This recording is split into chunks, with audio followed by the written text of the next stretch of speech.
The National Desk, America's News, now.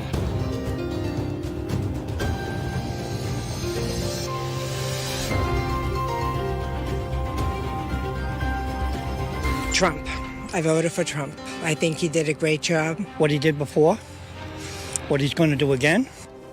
Voting underway in New Hampshire. It's the first of the season, but is it the last in the race?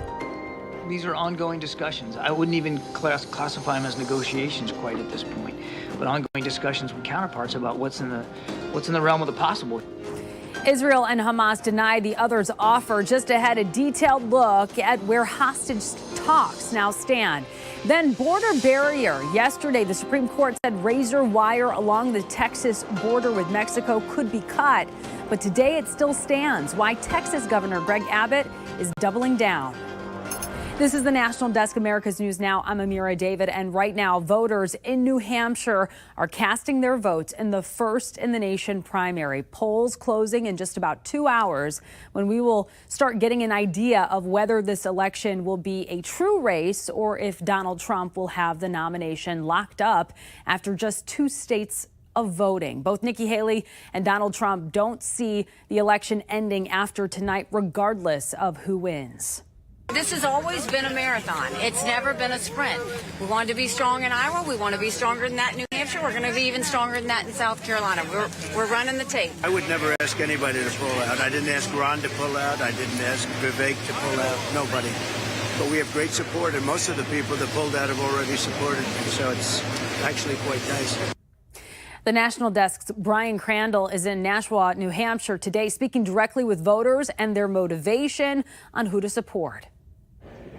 I think it's a privilege that New Hampshire is the first state. And now it's finally decision time, though with few major candidates on the ballot. Do you want to tell me who you picked?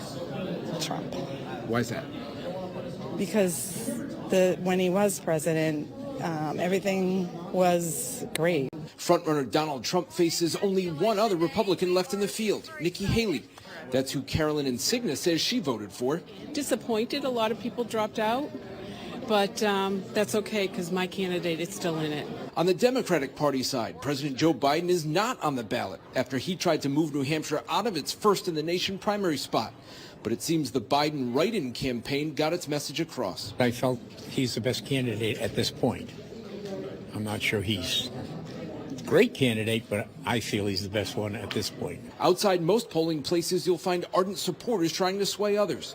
Trump seems to have the largest army of flag-waving volunteers, like Mary Gagnon. We'll do anything for Trump. Life was better under Trump. How so? He ran this country responsibly, very responsibly. The other stuff, the court stuff, the accusations of... You know that. In 2016, I gave him my vote. In 2020, I gave him my vote and my money. And this time, I'm giving him my vote, my money, and my time. At this polling spot, we saw one volunteer for long-shot Democrat Dean Phillips and one for Haley. I think she's awesome, and she's very bright, very articulate. And I voted for Trump the last 2 times, and I'm done.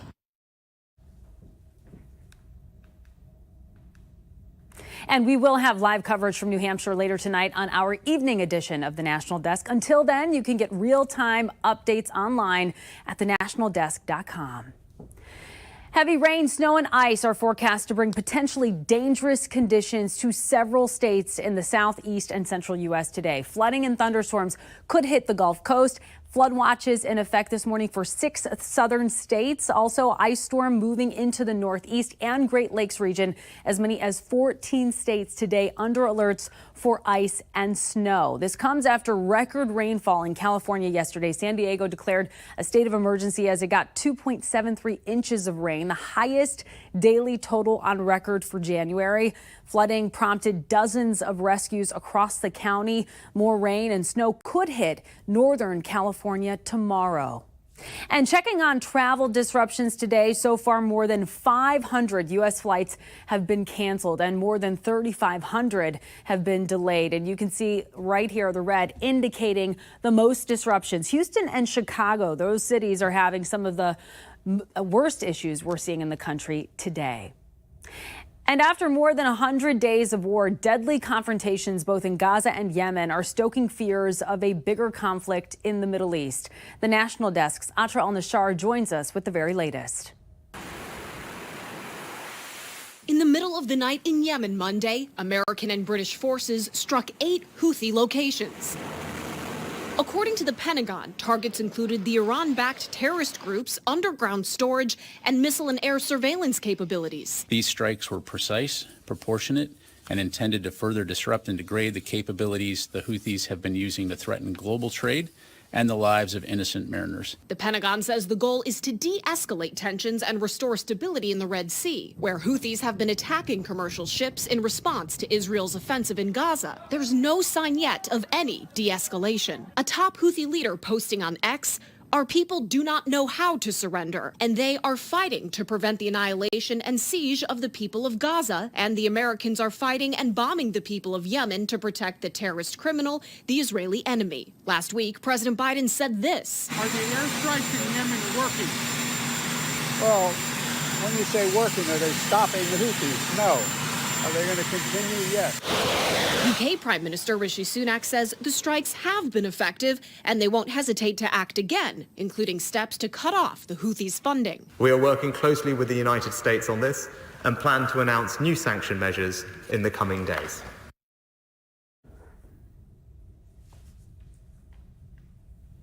Asked if confrontations with Houthis will continue until Israel's offensive in Gaza is over, the Pentagon said the U.S. will continue operations with international partners in the Red Sea, including additional strikes if necessary, but that the U.S. does not want to go beyond that. And Atra, we are hearing the U.S. is striking Iranian-backed militias in Iraq today. What do we know about that? Well, this appears to be in retaliation for an attack on U.S. personnel at the El Asad Air Base in Iraq on Saturday. Today, we learned from the Pentagon that 4 U.S. troops were diagnosed with traumatic brain injuries as a result of that attack, which involved rockets and ballistic missiles, but all 4 of them have since returned to duty. Amira? Atra al-Nashar reporting for us in D.C. Thank you.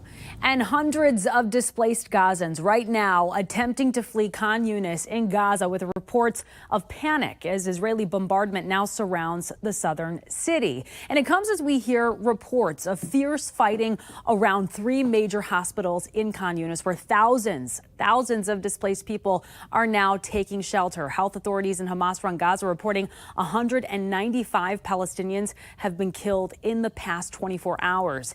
Israeli defense forces are now claiming to have completely encircled the city and say they believe they are inching closer to finding Hamas's top leaders. Meantime, new details tonight about the incident that led to the tragic deaths of 21 Israeli soldiers last night in what became the deadliest day for Israeli forces since the war began. Israel's military now says the soldiers were killed just as they were preparing explosives to level 2 buildings. That's when an RPG was fired at them. The RPG set off the explosions prematurely and the buildings collapsed on the soldiers.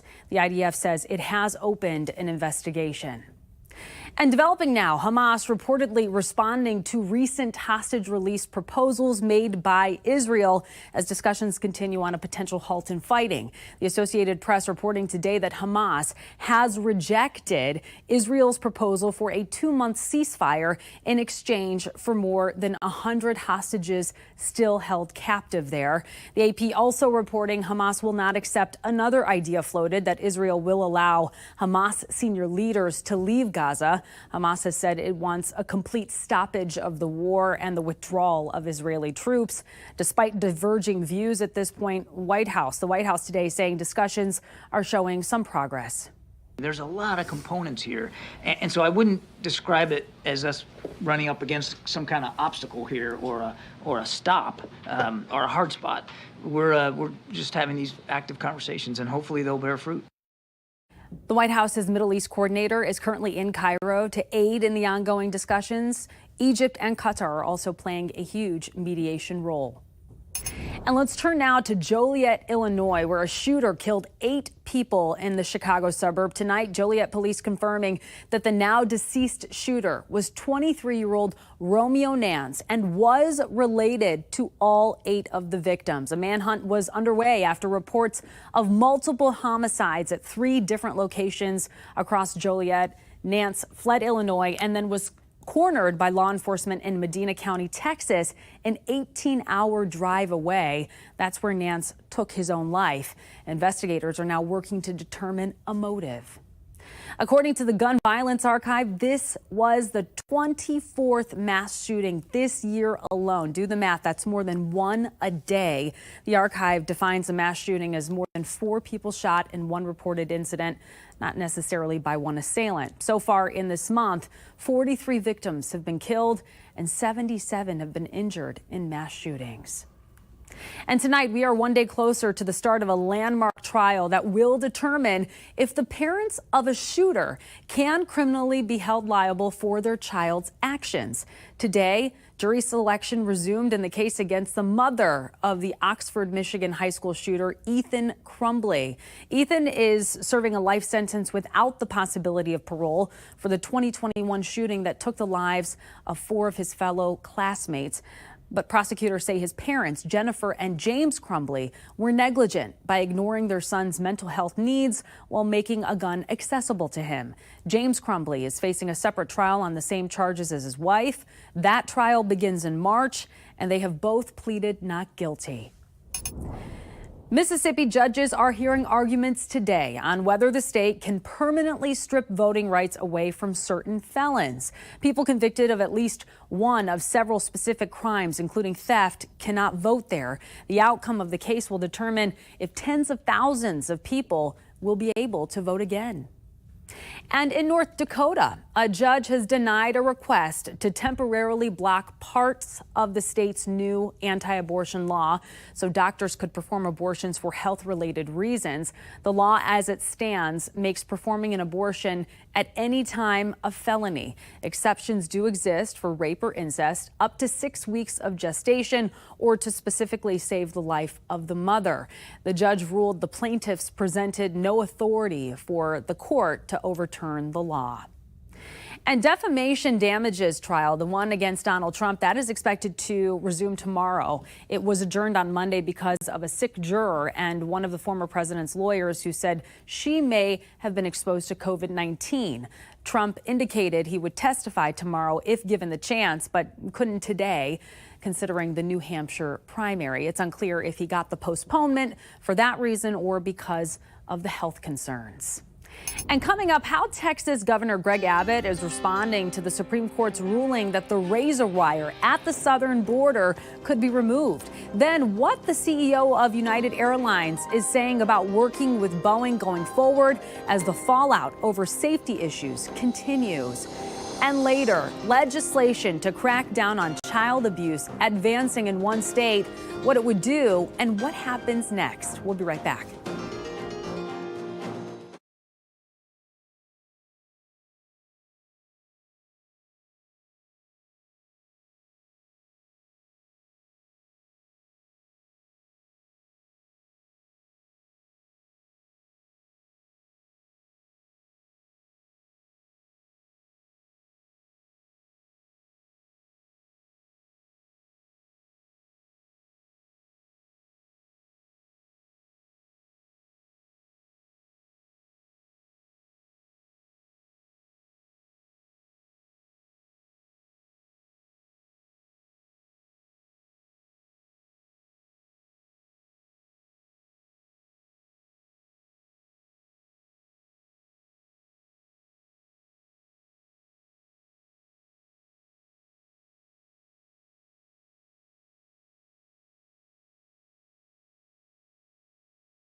Well, razor wire remains up in Eagle Pass, Texas, right along the U.S. southern border with Mexico. The Supreme Court ruled yesterday it could be removed by federal agents, ruling in favor of DOJ. CNN reports the U.S. Border Patrol is currently reviewing the court order. In addition to the razor wire, Texas has also placed buoys in the river near Eagle Pass in an effort to stop migrants from crossing over. That floating barrier is also the subject of an ongoing legal battle between the state of Texas and the Biden administration. The National Desk's Matt Roy has the very latest.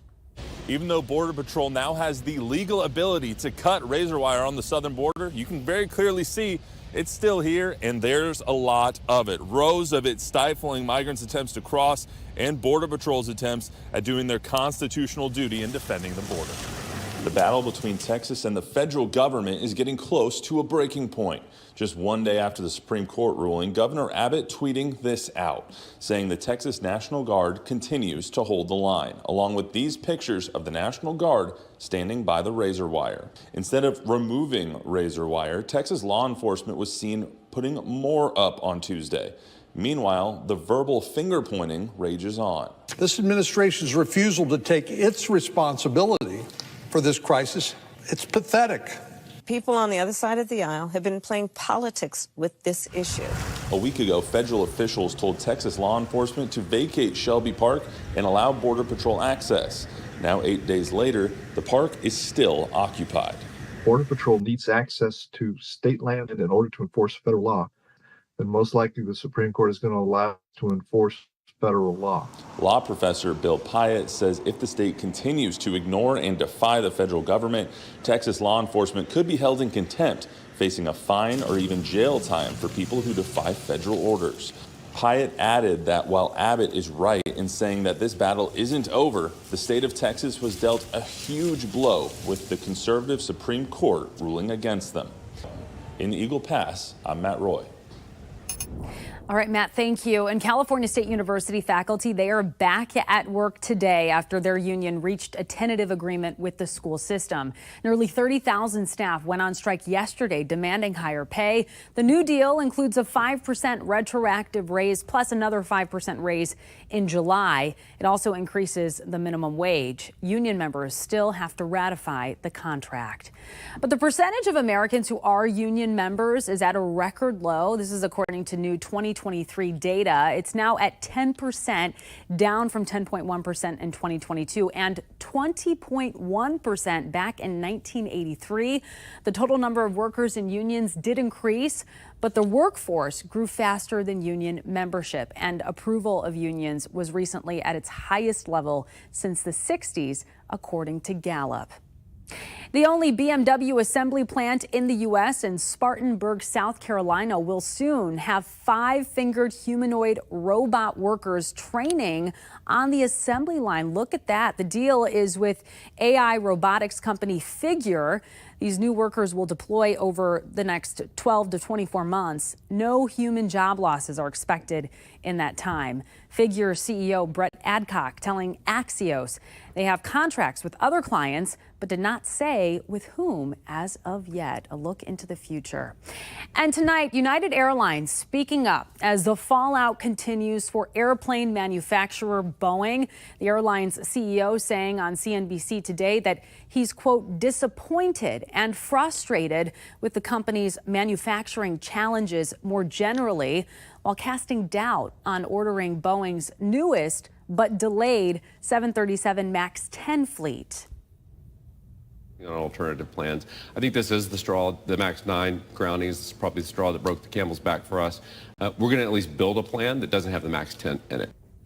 And remember, the MAX 9 was grounded after a door plug failure on an Alaska Airlines flight earlier this month that caused mid-air panic and an emergency landing. United has 79 of the 737 MAX 9 aircrafts right now, more than any other carrier. Defense Secretary Lloyd Austin made his first official appearance since being hospitalized without giving notice for treatment of prostate cancer. Austin delivered remarks at a virtual meeting of the Ukraine Defense Contact Group, where he reiterated his support and need for the financial backing of Ukraine's war effort against Russia. Austin has been called before Congress early next month to explain his medical absence without prior notice. Researchers are looking for cancer survivors to enroll in national trials testing a new drug that could be the first of its kind. Medical reporter Liz Bonis shares what makes it so unique. In patients treated with multiple chemotherapies, probably 20 to 40% of them have lifelong neuropathy as a result of the chemo. So the goal in these trials is to stop the neuropathy or nerve pain from chemo, usually in the hands and feet, and stop tumor cells from growing better than the standard of care. What this trial is doing is adding this drug, which is called BXQ350, to the chemotherapy to see if that's better than just the chemotherapy alone. Dr. Rich Curry is the medical director for the trial here at Ohio's CTI, or Clinical Trial and Consulting Service, which provided this video, and Kentucky's St. Elizabeth Cancer Center. More than a dozen sites around the country are testing this drug made by Bexion Pharmaceuticals. They're looking at two things. The first is to see if it will stop neuropathy and stabilize colon cancer in those with active disease. It's a unique protein that has a lot of functions. It's in something that's a very complicated word, but sphingolipid metabolism. So it's using the metabolism of a certain kind of fat in the body to go against cancer. The second is in those who are stable or recovered from other cancers, but still are trying to get rid of the neuropathy from previous treatment.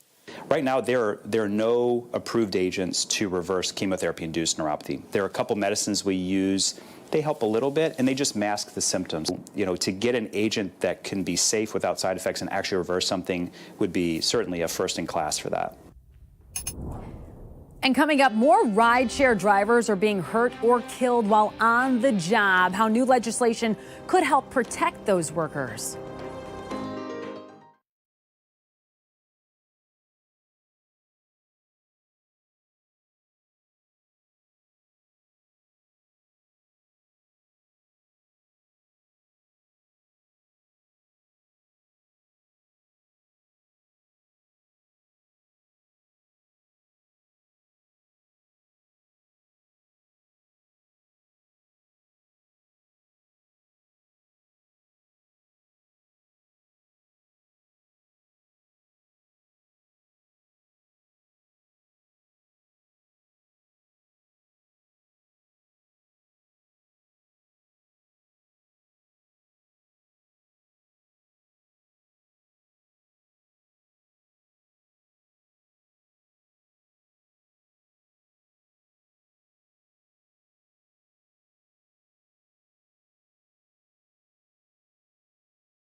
We have reporters all across the country covering the issues that matter most to you. We're taking the pulse of America. This is a very unfortunate situation. In 3 years, we have lost 5 drivers. Mohammed Aden is a rideshare driver and a union representative. He tells me one of the murdered drivers in the last couple of years had 6 children, another 5 kids, and yet another left behind 2 children. They don't have anyone supporting them. On top of the psychological trauma and the pain that this will live in their lives, right, is also the financial, hardship. Rideshare drivers won compensation in the last couple of years through legislation, but only being covered from the time they accept a trip to the moment they drop off a passenger. What? Yeah, I don't think that's fair to anybody. Whether they have a passenger or not, they're still employed. So they should definitely get benefits. It doesn't seem right that they wouldn't. There's now a new bill in the state legislature that would expand those benefits to drivers whenever they're logged into their driver's app. For the fourth year, a bill that increases the penalties of child abuse passed the House. Delegate Douglas Smith says now his work begins to convince the Senate to take it up. Every time previously that this bill is ran, it's passed out of the House unanimously. It goes over to the Senate and it dies. And I cannot for the life of me figure out why it's dying over there, because this is something about taking care of our kids and, protecting our children. It makes the prison sentence for child abuse by a parent, guardian, custodian, or person in a position of trust that results in injury go up to 5 to 15 years. Child abuse resulting in the risk of injury or death goes up to 2 or 10. 10 breaks in water lines due to power outages and freezing temperatures has left the inside of Robert Gray Middle School looking like this. Debris on the floor and even holes in the ceiling. In a letter sent to parents from the school's principal, it says, the district facilities team is currently establishing a timeline for repairs and mitigation work at Gray and other schools suffering extensive weather-related damage. With other schools like Markham and Kelly Annex facing similar damage, I reached out to the district with questions about these closures, but never received concrete answers about the makeup plan. Coming up, Oscar nominations are out. Who was at the top of the list and who was surprisingly left out? We'll tell you on the other side.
Oscar season is upon us and the nominations are officially out. The blockbuster hit Oppenheimer leads all movies with 13 total nominations, including Best Picture, Cinematography, and Director. Probably not a surprise for you, but comedy film Poor Things, that followed close behind with 11. Killers of the Flower Moon scored 10, and the record-setting Barbie rounds out the top 4 with 8 nominations. But what was notable was Barbie director Greta Gerwig and lead actress Margot Robbie were both left out of the nominations, as was Leonardo DiCaprio of Killers of the Flower Moon. Very interesting. We will find out who wins on March 10th.